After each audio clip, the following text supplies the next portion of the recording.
US-ഇസ്രായേൽ സഖ്യവും ഇറാനും തമ്മിലുള്ള യുദ്ധം അവസാനിപ്പിക്കാനുള്ള നയതന്ത്ര ശ്രമങ്ങൾ നിർണായക ഘട്ടത്തിലേക്ക് കടക്കുന്നുവെന്നാണ് റിപ്പോർട്ടുകൾ. ഒമാൻ സന്ദർശനം പൂർത്തിയാക്കിയ ഇറാൻ വിദേശകാര്യമന്ത്രി അബ്ബാസ് അറാഖ്ചി വീണ്ടും പാകിസ്ഥാൻ തലസ്ഥാനമായ ഇസ്ലാമാബാദിലെത്തി. സമാധാന നീക്കങ്ങളിൽ ഇറാൻ യൂറോപ്പിന്റെ സഹായവും തേടിയിട്ടുണ്ട്. അതിനിടെ നേരിട്ടുള്ള ചർച്ചയ്ക്ക് ഇറാനെ ക്ഷണിച്ചിരിക്കുകയാണ് ഡൊണാൾഡ് ട്രംപ്.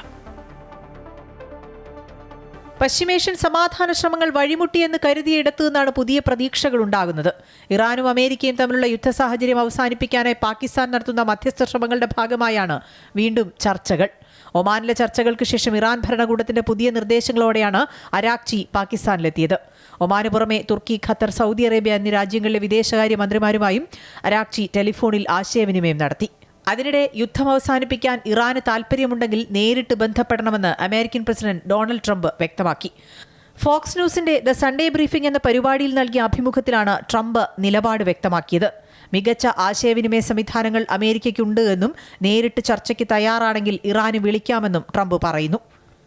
നേരത്തെ അമേരിക്കയുമായി നേരിട്ടുള്ള ചർച്ചകൾക്ക് താൽപ്പര്യമില്ലെന്ന് ഇറാൻ വ്യക്തമാക്കിയതിനെ തുടർന്ന് അമേരിക്കൻ പ്രതിനിധികളായ ജാരഡ് കുഷ്നർ, സ്റ്റീവ് വിറ്റ്കോഫ് എന്നിവരുടെ പാകിസ്ഥാൻ യാത്ര റദ്ദാക്കിയിരുന്നു.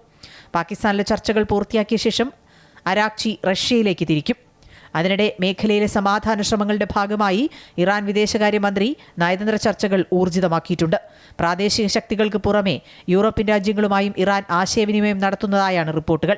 യൂറോപ്യൻ യൂണിയനെ സമാധാന ചർച്ചകളിൽ സജീവമാക്കി അമേരിക്കയ്ക്ക് മേൽ സമ്മർദ്ദം ചെലുത്താനാണ് ഇറാന്റെ നീക്കം.